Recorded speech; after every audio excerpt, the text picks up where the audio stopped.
monsieur, bonjour et merci de nous rejoindre dans ce nouveau numéro de votre émission 100% Bénin sur SICA. Lentement mais inévitablement, le Bénin s'achemine vers une révision certaine de sa constitution. Si les Béninois sont quasi unanimes sur le bien fondé de la réforme de ce texte qui s'impose pratiquement 27 ans après son élaboration, il ne semble tout de même pas du même avis sur la procédure à emprunter.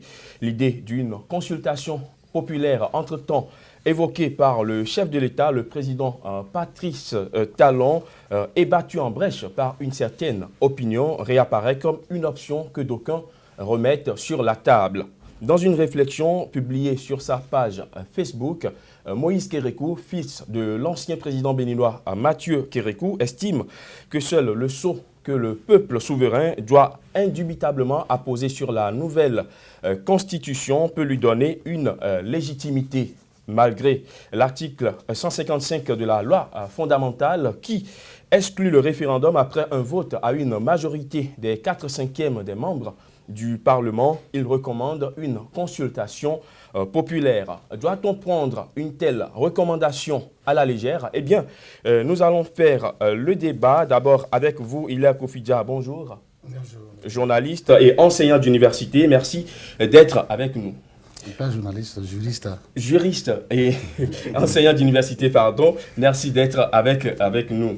Également avec nous sur ce débat, Agapite Napoléon Maforican. Bonjour. Bonjour. Journaliste cette fois-ci. Oui. Vous êtes également un analyste politique et observateur averti de l'actualité nationale. Merci d'avoir accepté notre invitation. Hilaire Kofidja, l'idée d'une consultation populaire qui plane une fois encore sur la table de la révision de la Constitution, après avoir été mentionné par le président Patrice Talon il y a quelques mois, au mois de juillet dernier, c'est l'ambassadeur Moïse Kérékou qui à son tour la recommande publiquement. Quel est votre avis sur la question? Je pense que la Constitution reste la loi des lois, la loi suprême de l'État. La loi fondamentale. Et la loi fondamentale, et elle a su bien définir la procédure de révision de la Constitution, comme vous l'avez tantôt dit à travers l'article 155. Seulement, pour des questions de profondeur, ou pour un analyste, pour une analyse plus approfondie de l'article 155, et vous l'avez dit également, on peut interroger le peuple. Parce que le peuple a le droit de revoir. Il a le droit de réformer. Et il a également le droit de changer sa constitution. Et la place qu'occupe le peuple dans la révision de la constitution, à mon humble avis, n'est pas à négliger. Je rappelle, pour dire qu'on a deux situations. Le pouvoir constituant originaire, c'est le peuple. Et de l'autre côté, on a le pouvoir constituant dérivé, l'Assemblée nationale. Cela veut dire quoi? Cela veut dire qu'il n'y a pas d'assemblée, il n'y a pas de parlement, il n'y a pas de député sans le peuple. Le souverain primaire, le souverain direct ici, c'est le peuple. Le parlement, dont les députés sont des mandataires, il se trouve alors que ils doivent représenter et servir le peuple. Et donc, la loi fondamentale leur donne droit, concurremment avec le président de la République, de réviser la Constitution. Mais, compte tenu de la qualité des députés que l'on constate dans nos hémicycles africains... Ils ont quelle qualité, nos députés? Nos députés, pour la plupart, sont, excusez les termes, des commerçants, et ce qui fait que moi je les appelle des députants. Parce que leur rôle de contrôle de l'action du gouvernement n'est pas visible. On y va, on va à l'Assemblée, et l'Assemblée est devenue une nid des délinquants à col blanc. On va pour négocier, on va pour faire du commerce. Non, pas les thèmes forts. Et essayons d'habiller les situations. Apprenons en Afrique à dire les choses telles qu'elles et à utiliser les mots adéquats pour les définir ou pour les peindre. Cela dit, la qualité des députés m'amène à opter pour la position de l'ambassadeur qui pense que la consultation populaire pourrait être un remède. Pas encore que le peuple, et là encore, il y a une difficulté. Lorsque le peuple est suffisamment affamé, il est plus facile d'acheter encore le peuple que les députés. Donc nous sommes dans un embarras. Nous sommes dans un embarras juridique. Et la Constitution, elle est vivante, et elle naît, elle apparaît, elle meurt.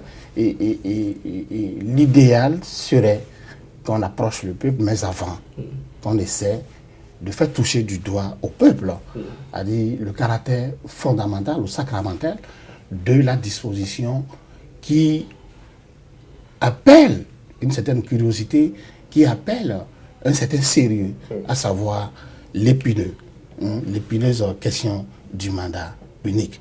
Parce qu'il ne s'agit pas ici de remettre en cause une philosophie politique qui existait depuis des lustres, mais il faut voir si cette philosophie politique que l'on veut ériger aujourd'hui ne fera pas du président de la République un prince au chrysanthème de jadis. Je vais revenir à vous, Hilaire Kofi Dia. Agapit Napoléon, la proposition de consultation référendaire qui revient, est-ce que selon vous, c'est une proposition pertinente?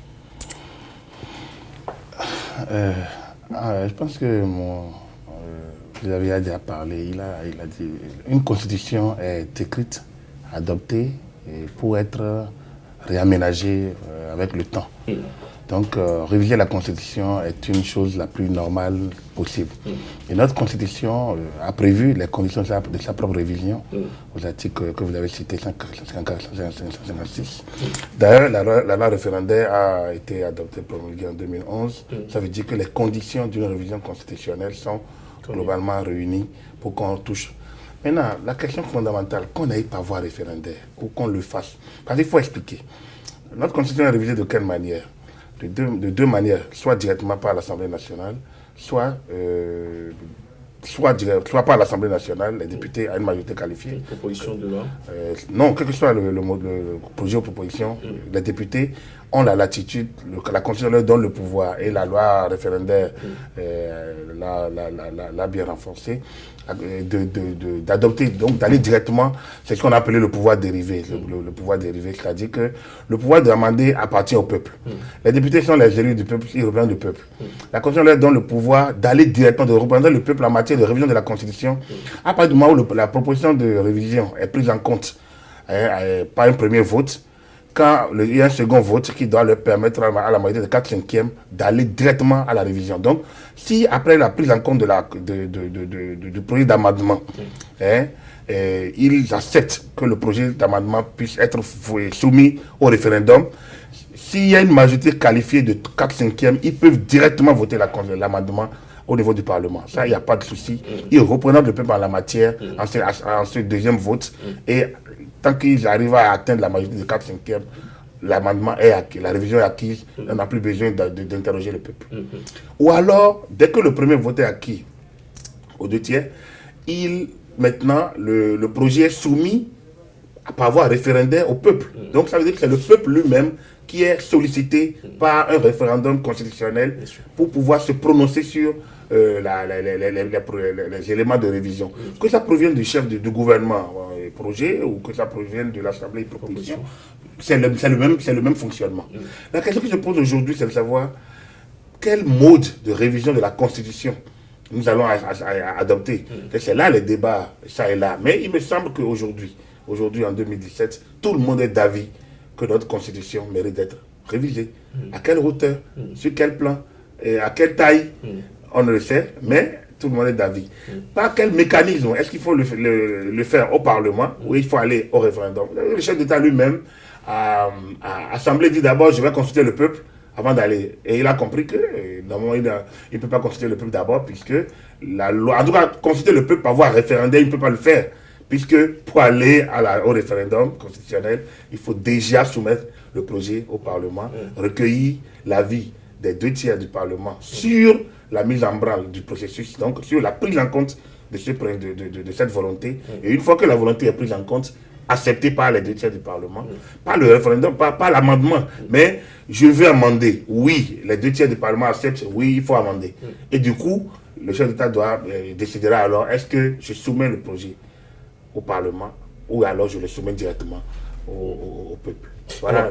La proposition que fait aujourd'hui l'ambassadeur Moïse Kérékou, c'est qu'après avoir voté le test, la nouvelle constitution à la majorité des 4/5e du Parlement, vous l'avez dit tantôt, après le vote à la majorité des 4/5e, on n'a plus besoin d'aller à un vote référendaire, on n'a plus besoin d'aller consulter le peuple, mais le diplomate Moïse Kérékou demande qu'on aille à une consultation après cette 4/5e. Alors, l'article 55 que vous avez défini brillamment a quand même réglé la question. Et cet article stipule clairement que la révision est acquise après avoir approuvé par référendum, sauf si le projet ou la proposition en cause a été approuvé à la majorité des 4/5e des membres composant l'Assemblée nationale. Lorsqu'on va recourir à un référendum, il est profita après avoir obtenu la majorité des 4/5e, est-ce que ce ne serait pas une façon de violer la Constitution? Non, plutôt, moi je dirais qu'une révision parlementaire est un camouflet à la démocratie. Parce que... Mais c'est ce que propose la Constitution, notre Constitution. Écoutez. Une loi, elle est faite et elle est encore défaite par une autre loi. On est d'accord? Et par conséquent, quand je dis que c'est un camouflet à la démocratie, je retourne à l'origine, le démos et du kratos, le pouvoir par le peuple et pour le peuple. Et donc, lorsque une révision ne prend pas en compte l'aspiration primaire du peuple, encore que quand on parle de peuple, on ne parle pas de foule. Quand on parle de peuple, on ne parle pas de gens affamés. Quand on parle de peuple, on parle de gens qui ont une certaine lecture politique, des gens une certaine conscience politique. Voyez-vous, ce que nous craignons, moi, j'aurais vraiment aimé que les députés, dans leur vote, puissent prolonger le vote de façon référendaire. Parce qu'il y a une question qui agite les esprits et qui fâche. La remise en cause de la philosophie politique à laquelle nous sommes habitués déjà. Une philosophie qui, en réalité, restreint le pouvoir de votation, le pouvoir d'appréciation du maintien ou non du chef de l'État.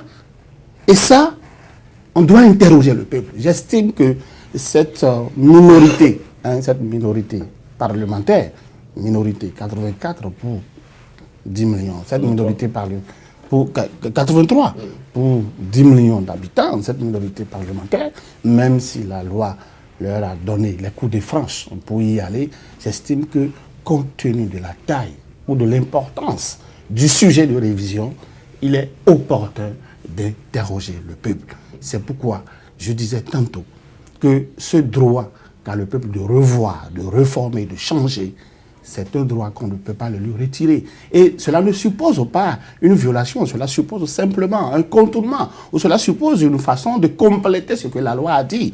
Parce que la loi, n'oubliez pas, comme je l'ai dit, le souverain primaire, c'est le peuple. Et cette disposition ne sera authentique que par le passage du peuple. Et donc, moi, je soutiens la proposition de l'ambassadeur qui estime que, quand bien même le législateur a tracé juridiquement la procédure, il aimerait qu'on aille au référendum. Et moi, j'invite les députés à faire en sorte qu'on proroge la situation au référendum, compte tenu, j'insiste là-dessus, compte tenu de l'importance du contenu du projet de révision de la Constitution. Parce qu'il ne faudrait pas, je l'ai dit, il ne faudrait pas faire un président.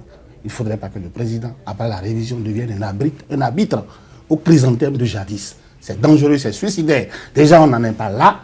On n'en est pas là déjà que nous voyons les conséquences néfastes d'un mandat proclamé unique. Et vous voulez, dans une révision de constitution, imposer un mandat unique, et on veut que ce soit 83 personnes simplement qui expriment leur volonté parce que la loi l'autorise. Je suis d'avis, je suis juriste. Je rappelle que c'est la loi suprême. Mais à défaut de violer la loi, on peut la compléter, car la loi, elle est vivante. Et comme je l'ai dit, elle meurt. Aucune loi n'est complète, elle n'est absolue. Elle comporte toujours des limites. Elle comporte toujours des limites. Et la limite de ce que la loi, de la procédure de révision de constitution, elle se fait sentir compte tenu de ce que nous savons que ceux que nous avons envoyés comme députés n'ont pas le manteau adéquat pour exercer leurs fonctions dans un sens plus aguerri. Agapite Napoléon, recourir à un référendum après l'obtention de la majorité des 4/5 des membres du Parlement ne serait-elle pas une façon de violer cette constitution? Parce que l'article 155 a quand même tout prévu.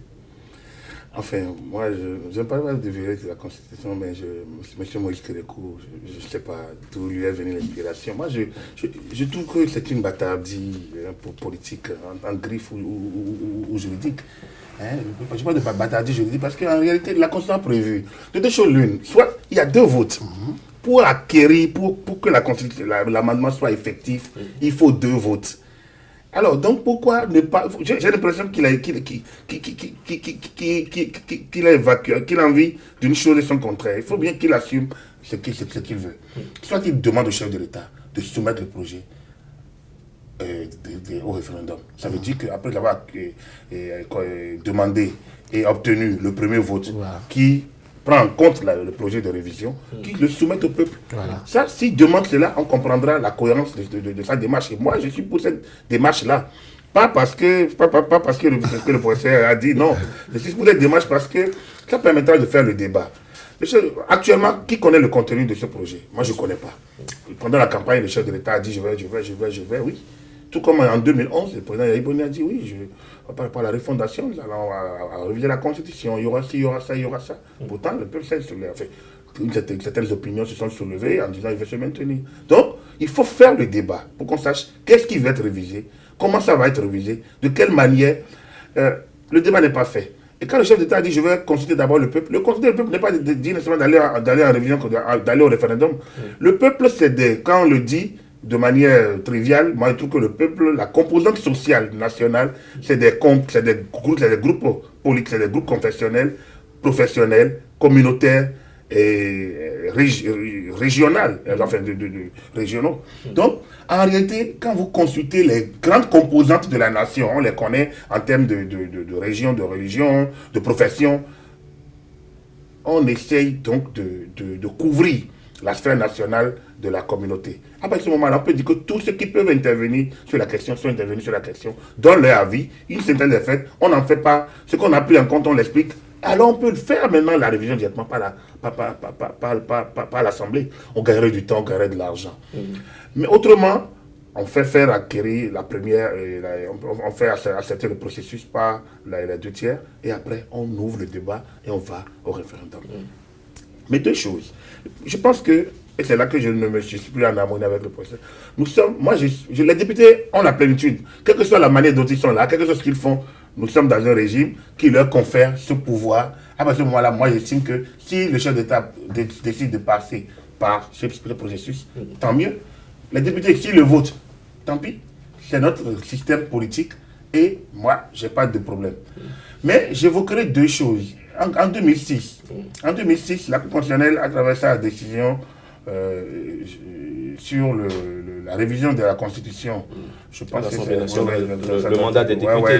La décision 114, voilà.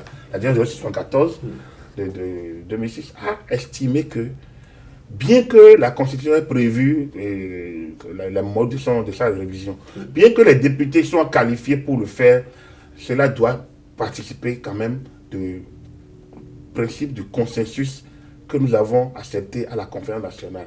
Et toute révision qui ne rentre pas dans cette logique est une révision qui ne respecte pas ce principe que la Cour constitutionnelle a qualifié de principe à vocation, principe à valeur constitutionnelle. Ça veut dire quoi? Ça veut dire que là aujourd'hui, si les députés allaient directement au vote des 3/5, il y a violation de ce principe. Le débat n'est pas fait. Moi, je ne connais pas ce contenu de la Constitution. Je ne connais pas. Les députés, je pense qu'il y a eu des rencontres d'immersion, un certain nombre de tests à l'attention des députés. Il faudrait que le projet, le document soit popularisé, vulgarisé, que toutes les à l'université, dans les services publics, dans les entreprises, dans les médias, dans les mosquées, dans les temples, parce qu'il faudrait effectivement que tous ceux qui doivent dire quelque chose là-dessus aient l'occasion de dire. Si on a l'occasion de parler, là du coup, tout le monde a pu opiner. les députés représentant le peuple peuvent aller au bout. Là, moi, je pense qu'on respectera ce principe de consensus. Consensus, ce n'est pas unanimisme, je pense, mais déjà quand c'est popularisé, chacun a dit ce qu'il a dit, ça doit pouvoir permettre d'aller de l'avant. C'est le premier élément. Le deuxième élément, c'est ça la question du mandat unique. Que ce soit par voie référendaire ou que ce soit par voie directe parlementaire, je ne pense pas qu'on puisse faire une révision qui touchera. La décision de 2011, je pense que c'est la décision par 11/067 par rapport à prévu, il y a 5 questions qui ne sauraient être soumises à une révision, que ce soit par voie référendaire ou que ce soit par voie, parce que, voilà. Et parmi ces 5, il y a le mandat de 5 ans renouvelable une fois. Mandat de 5 ans renouvelable, on n'a pas dit mandat de 5 ans, mandat de 5 ans renouvelable une seule fois. Ça veut dire que sans qu'on ne soit retourné à une forme de conférence nationale, parce que oui, on n'a pas de pouvoir dérivé, on dit que le pouvoir constituant originaire appartient au peuple. Mais le peuple, ce n'est pas directement le référendum, pas du moment où le projet tel que façonné est soumis au pas. Non. Il faut qu'on retourne à la forme qui, en 1990, nous a permis d'avoir notre constitution. Et cette forme, c'était une conférence nationale. Et même si on ne fait pas la conférence nationale, il faut qu'une sorte de grand rassemblement ou de constituants sérieux et intangibles, en tout cas non remis en cause, puissent siéger et décider que nous voulons changer de république. Or, ce que nous propose le président Talon et son équipe, ce n'est pas de changer de république. Et si on ne change pas de république, on ne touchera pas.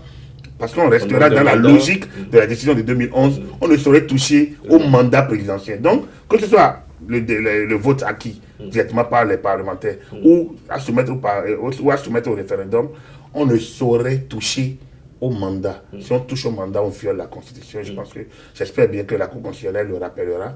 Et il y a déjà eu 2-3 décisions qui, après celle de 2011, qui ont rappelé. J'espère que la Cour restera dans cette logique jurisprudentielle pour pouvoir... mais si on a envie de revenir, alors allons à une grande messe nationale. Mais sans grande messe, sans forum, sans constituant, on ne peut pas toucher au mandat. Donc pour moi, je n'ai même pas peur. Pour moi, j'estime que le mandat unique, c'est bien, ça peut être bon, mais qui peut le plus, peut le moins. Si un chef d'État veut faire un mandat, il fait un mandat. Si un veut faire 2, il fait 2. Mais vous ne pouvez pas dépasser 2. Je pense que, vu sous cet angle, normalement, il n'y a pas de débat. Donc, en mes résumant, je pense que l'Assemblée peut directement amender en respectant les 2 phases. Il faudrait quand même que le projet soit soumis un peu, qu'on ouvre un peu le projet, qu'on puisse le populariser, le vulgariser pour que les gens prennent connaissance. Et ensuite, le mandat unique, si on devait aller au mandat unique, il faut une constituante, ce qui n'est pas le cas aujourd'hui. Donc, le mandat unique ne saurait être une réalité. Alors, Hilaire Kofi Dia, vous l'avez dit tout à l'heure, vous soutenez la proposition de l'ambassadeur telle que poser cette recommandation qui demande qu'on aille à une consultation populaire, à un référendum, après le vote à la majorité des 4/5e. Est-ce que cela ne risque pas de poser un problème de droit? Parce que quand on vote à la majorité des 4/5e, c'est supposé, selon l'article 155 de la Constitution, que la nouvelle Constitution, ou bien la révision de la Constitution a été adoptée. Mais si le peuple, dans un référendum qui suit ce vote, dit non, là, est-ce que cela ne poserait pas un problème de droit? Mon soutien est partiel, puisque j'ai dit, moi, que j'aurais voulu qu'on proroge au référendum après les 2/3 et pas après les 4/5e. C'est ce que j'ai dit.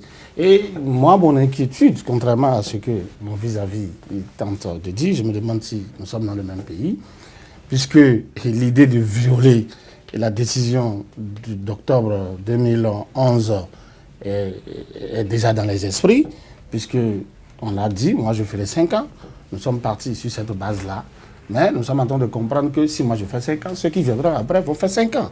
Et tous les autres aspects qu'on tente de toucher pour pouvoir réviser ne posent pas de problème, mais ce qui pose un problème, c'est le mandat présidentiel. Or, normalement, on ne devrait pas toucher au mandat présidentiel.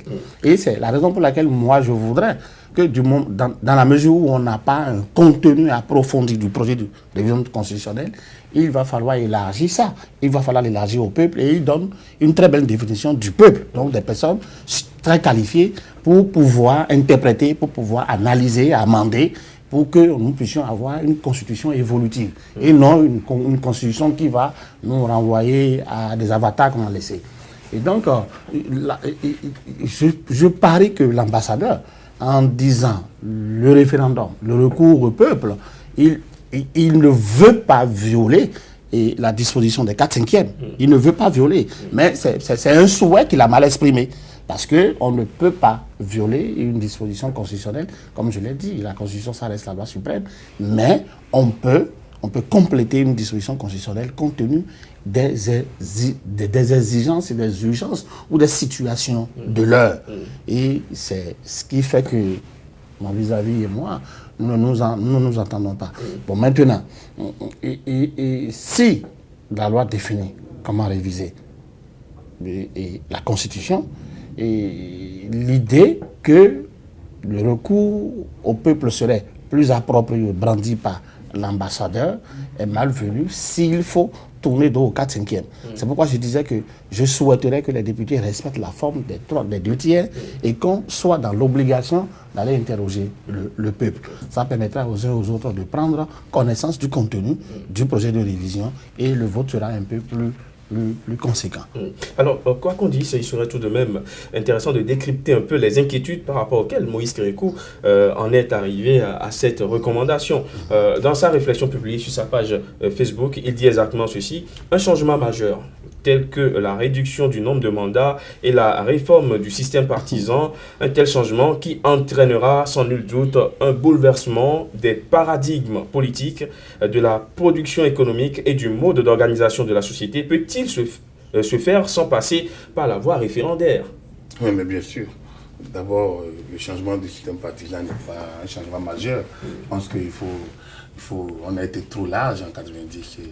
Et ça ne fait pas partie des options fondamentales dont la conventionnelle a parlé par rapport comme je l'ai dit, les options fondamentales qui ont été évoquées, c'est d'abord la forme républicaine de l'État, c'est l'intégrité du territoire, c'est le mandat de 5 ans renouvelable une seule fois, c'est la limitation d'âge à 70 ans et 40 ans au moins qu'à 70 ans en plus, et puis c'est le caractère présidentiel du régime. Donc voilà les 5 éléments. Donc aucun référendum, aucun amendement des députés.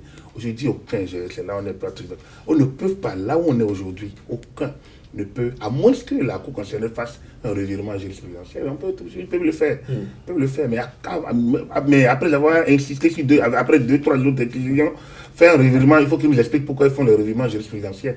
Aucune révision ne peut toucher ces 5 choses: l'intégrité du territoire, la forme républicaine de l'État, le mandat de 5 ans renouvelable une seule fois, le caractère républicain, le caractère présidentiel, le régime présidentiel et la limitation à 40 ans d'âge, au moins 70 ans en plus.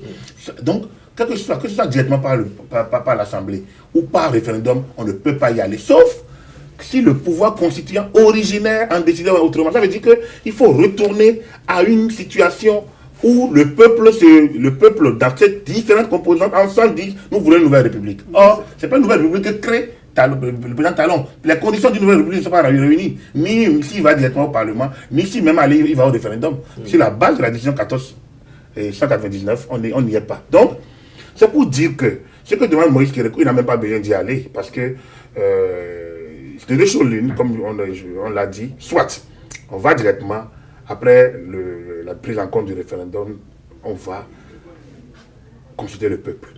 Et là, on rejoint, son problème est réglé. Mais pourquoi il voudrait qu'on aille d'abord 4/5e et que malgré les 4/5e, qu'on aille. Les 4/5e créent déjà la situation d'amendement de la Constitution. La situation de droit est créée, la Constitution est révisée.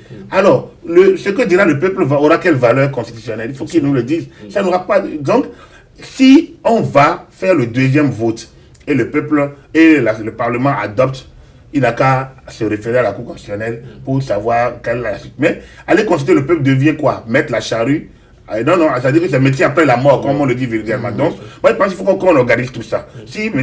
Kérékou souhaite qu'on consulte le peuple, donc je pense que son texte aura valeur à ce qu'il dise, une fois le vote acquis, aux 2/3, qu'on aille au référendum, là, on consultera le peuple sur les nouvelles options. Mais même si on consulte le peuple, là où il n'est pas allé plus loin, la valeur de le mandat là ne peut pas, même si le peuple dit nous voulons un mandat, ce n'est pas suffisant, parce que le peuple, un vote, un référendum direct n'a pas valeur de pouvoir constituants originaires. Quand on regarde la décision 1499, c'est clair là-dessus qu'il faut qu'on retrouve un constituant originaire et constituant originaire. Le constituant originaire, c'est le peuple. Mais le peuple, dans les conditions de 90. La conférence nationale. Il n'a pas précisé 94, conférence nationale. Mais, vous savez, autrement, il suffit que le chef d'État fasse un référendum pour que certaines options soient acceptées. Alors, en mettant ces éléments-là qui ne peuvent être l'objet, donc pour créer une nouvelle république, il ne s'agit pas d'aller au référendum pour créer une nouvelle république. Donc, pour que les auditeurs, les téléspectateurs comprennent mieux, il va falloir peut-être que vous organisiez une autre rencontre sur la question de nouvelle république. On ne touchera le mandat ne peut être touché que si on créait une nouvelle république. Or, le référendum ne crée pas systématiquement une nouvelle république. Voilà le problème. Tant qu'il n'y aura pas de nouvelle république, il y aura pas on ne peut pas toucher aux 5 ans renouvelables une seule fois. Voilà le problème. Tout comme on ne peut pas changer de régime présidentiel, le chef d'État demeurera toujours le chef de l'État avec tous les pouvoirs. On n'aura pas un système où il y aura Premier ministre et chef de gouvernement. Non, parce que on est resté aux options fondamentales de la conférence nationale telle que la décision de 2011 de la Cour constitutionnelle l'a prévu. Vous voyez donc la décision de 2011, la décision 1167, est une décision quand même de 20 octobre 2011. Il faut que cette décision 1167 de 20 octobre 2011, il faut qu'on la lise et comprenne le fond. Quand on comprend le fond, on comprend qu'il ne s'agit pas d'aller au référendum pour changer de république.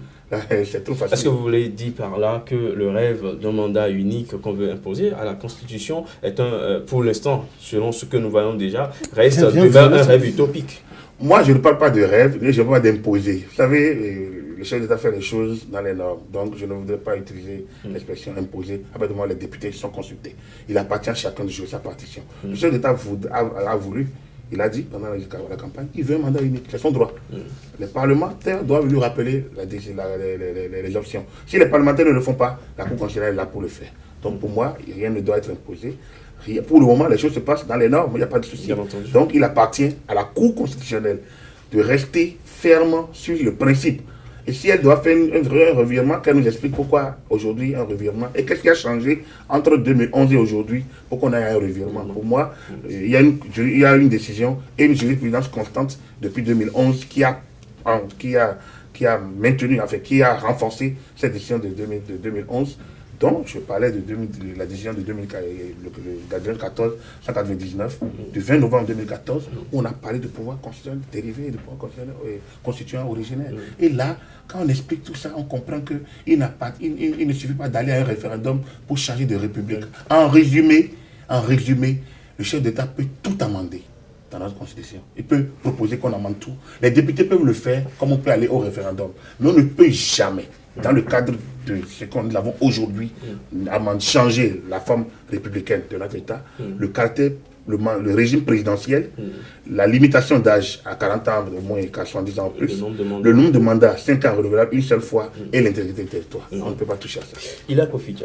Mais le système en place ne semble pas vous écouter ou ne semble pas aller dans le même sens que vous, dans la mesure où il est brandi et les voix se lèvent pour dire qu'il y aura un mandat, la proposition d'un mandat unique. Et c'est ce qui amène l'ambassadeur à suggérer de façon un peu agitée, c'est-à-dire le recours au référendum. Maintenant, lorsque vous dites que le référendum doit se faire, la consultation du peuple doit être identique à la consultation d'il y a 1990, forcément, pour être vu comme étant à une consultation au peuple véritable, je ne suis pas d'accord.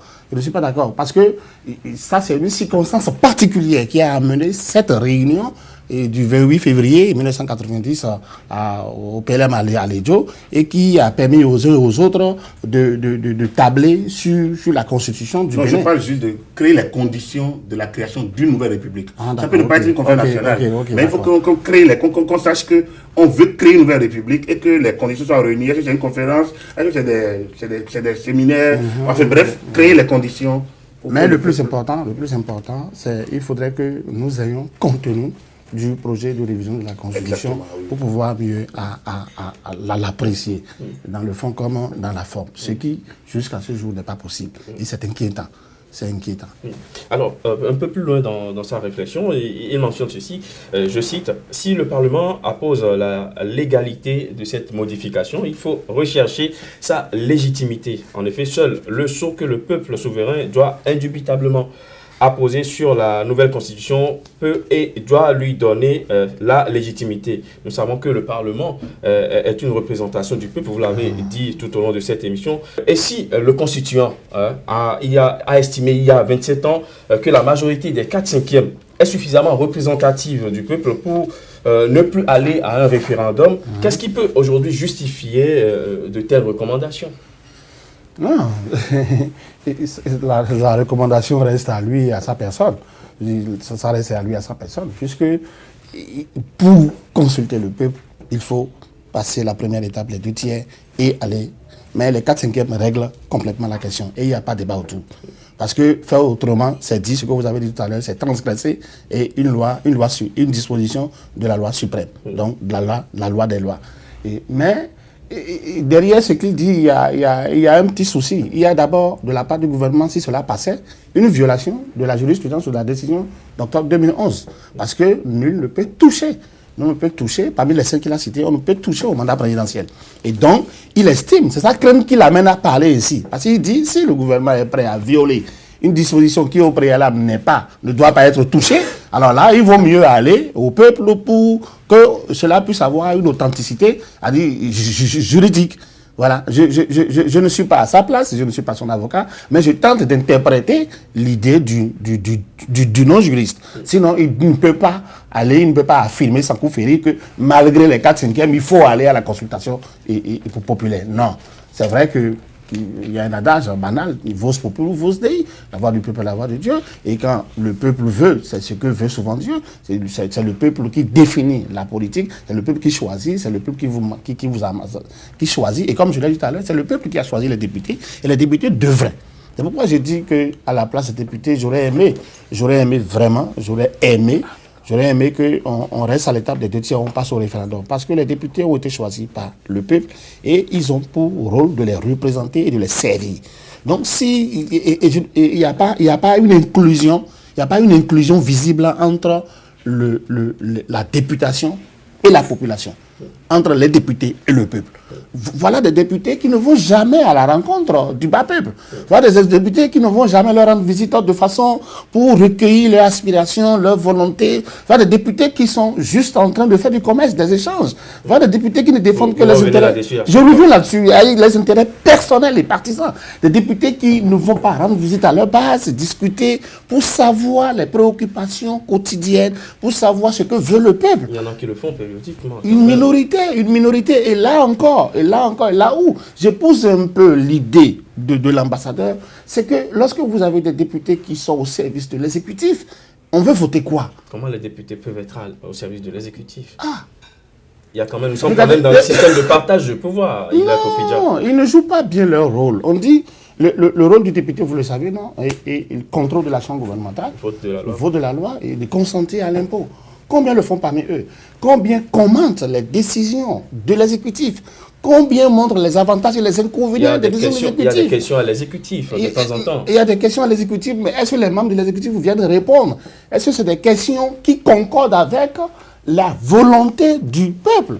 C'est des questions qui concordent avec la volonté du peuple? Non. Non, là n'est pas la question. Plusieurs décisions sont passées ces temps-ci. Le déguerpissement par là, les médicaments frelatés, les vendeurs d'essence, disparition, c'est ça. Des mesures a priori bonnes. Mais combien de députés se sont levés pour dire non, il faut procéder comme ceci. On peut obtenir le même résultat en changeant de méthode. Combien? Donc c'est des députés qui sont au sol de l'exécutif. Et quand c'est comme ça, je ne sais pas ce qu'on veut voter. Je ne sais pas ce qu'on veut voter. On veut imposer quelque chose, on veut la faire passer. Et il y a des rumeurs qui auraient laissé entendre que chaque député a déjà empoché 100 millions. Non, laissez-moi finir. Ce ne sont que des rumeurs et on ne va pas véhiculer des rumeurs. Il y a toujours un grain de rumeur. Il y a toujours un grain de vérité dans la rumeur. Il y a toujours un grain de vérité dans la rumeur. Napoléon, doit-on croire qu'il y a aujourd'hui une certaine confiance qui a déserté le forum entre le peuple et ses députés quand Moïse Kérékou en arrive à faire de ces genres de propositions? Non, ce n'est pas entre le peuple et ses députés, c'est entre le peuple et ses institutions. Ce n'est pas aujourd'hui, ça fait un bon bout de temps. Quand la Cour constitutionnelle se rappelle en 1995, la Cour constitutionnelle a eu des décisions où le président Sogou a fait marcher les gens, il était au pouvoir. Sur Kérékou, on a eu des situations. En fait, Ma position est simple. On a des systèmes. Nous sommes dans on est dans un système qui n'est pas adapté au peuple. La sociologie de Béninois, ce n'est pas ce qu'on lui a, ce n'est pas les institutions que nous avons. Il travaille à l'autorité nationale de lutte contre la corruption. J'ai passé 3 ans. Vous voyez des choses horribles au moment où des milliards sont injectés. Des gens le font de manière impunie. L'on s'occupe des pécules, par exemple, des petits trucs, des manifestants, alors que des gros voleurs, bandits, circulent. Ouais, le peuple est heureux, le peuple est content, parce que quand il va vous rendre visite, les gens donnent l'argent. Donc, est-ce que nous sommes dans... Il y a un problème entre le système lui-même et la sociologie environnement. En revenant à ce que Moïse demande, non, moi je dis, il ne faut pas que nous entraînions dans une bataille. C'est ça que je reviens là-dessus, parce qu'en clair, les députés, que ce soit un vote acquis par référendum ou par député ou directement, il n'y a aucun point de légitimité. Il n'y a aucun point de légitimité. Le député est l'élu de la nation tout entière, dit la Constitution. Donc à ce moment-là, une décision prise par les députés est une décision légitime. Tant que leur mandat court, c'est légal. Et quand c'est eux qui le prennent dans les conditions fixées par le règlement direct, c'est légitime. Donc il n'y a pas de point de légitimité par rapport à un référendum, à un amendement fait par... Vous savez, en 69, en 68, quand le président Zissou a été imposé par des militaires, il a organisé ce qu'il a appelé, lui, une élection présidentielle. C'était un plébiscite. Il a organisé pour se faire adouber par le... Pour se rendre légitime. Moi, je peux demander, une fois, le chef d'État peut tester la décision. Mais alors, est-ce que c'est de l'éjecter de l'argent? C'est pour rien. C'est un gâchis. Donc, il faudrait, moi je pense qu'il faut qu'on... C'est pour ça que je dis, moi je ne partage pas du tout son avis, parce qu'il n'a pas voulu affronter le problème de fond, le problème qu'il demande. Et que moi je vais plus loin d'ailleurs que lui. Pour moi, depuis toujours, j'estime que nous devons faire le débat. Ce qu'a dit le point sur les députés, je ne le partage pas totalement, mais moi j'ai l'impression que toutes nos institutions, ça ne fonctionne pas bien. Ça ne fonctionne pas bien, ce n'est pas que les députés. Le président Sogla a refusé d'aller devant les députés pendant tous les 5 ans de son mandat. Le président Kérékou a tenté, mais à quoi servent les discours sur l'état de la nation? À quoi servent les questions orales au gouvernement? Les questions écrites, ça débouche sur quoi? À quoi servent les recommandations des députés au gouvernement? Vous estimez que c'est inutile tout ça? Ça ne débouche sur rien. Il faudrait que nous posions la question, est-ce que nous avons la vraie constitution? Est-ce que le peuple a la vraie constitution, la bonne pour son époque, pour aller au développement? Le président Talon est venu avec une idée. C'est son idée. Il y croit. On ne peut pas lui en vouloir. Mais est-ce que c'est le médicament qu'il faut pour le Bénin? Moi, je ne pense pas réellement qu'on ait pu aller au fond des débats. Donc, du coup, on va amender la Constitution. Référendum ou pas référendum, direct ou pas direct, on va amender la Constitution. On va rester tout dans les tares. Parce que les tares, c'est quoi? C'est un pays où la corruption gangrène tout, où l'affairisme, où l'argent est maître. Quand il y a l'argent, tout s'effondre. Il n'y a pas que soit le pouvoir. Mais vous revenez à ce que j'ai dit. Oui, mais ce n'est pas seulement sur les députés. C'est sur toutes les sphères de la gestion, de la gouvernance de l'État. Donc, à partir de ce moment-là, on est on parle de démocratie, mais pour moi, en réalité, avec les différentes expériences que je fais, franchement, il y a beaucoup à redire sur notre système. Mais, alors, donc, cet amendement-là qu'on nous propose, c'est un amendement à minima. On corrige quelque chose, on avance. J'espère bien que le peuple clairvoyant, les dirigeants clairvoyants, nous finirons par en avoir suffisamment courageux pour nous amener à un débat national qui doit déboucher peut-être sur de nouvelles options que nous n'avons pas encore aujourd'hui. C'est ce que propose le président Talon, permettre d'avancer un peu plus dans la conscience de la République et de la nature citoyenne des actions. Bon, tant mieux. Moi, donc, c'est un peu ça. Moi, je ne suis pas dans le dogmatisme d'un système de référendum populaire. Pour moi, si ce n'est que ces amendements à minima qu'on a eu directement par le Parlement, me paraît encore mieux. Voilà. Mais on ne peut pas toucher au mandat. Ça, là, moi, je le dis. Merci à vous d'être passé sur le plateau de cette émission. Il est Kofi Dia, juriste, enseignant d'université et non journaliste. Agapit Napoléon Baforican, journaliste, analyste politique. Merci à vous d'être passé sur ce plateau avec vos différents points de vue. Mesdames, Messieurs, ce sera tout pour aujourd'hui. Ravi d'avoir été en votre compagnie et très bonne suite des programmes sur SICA.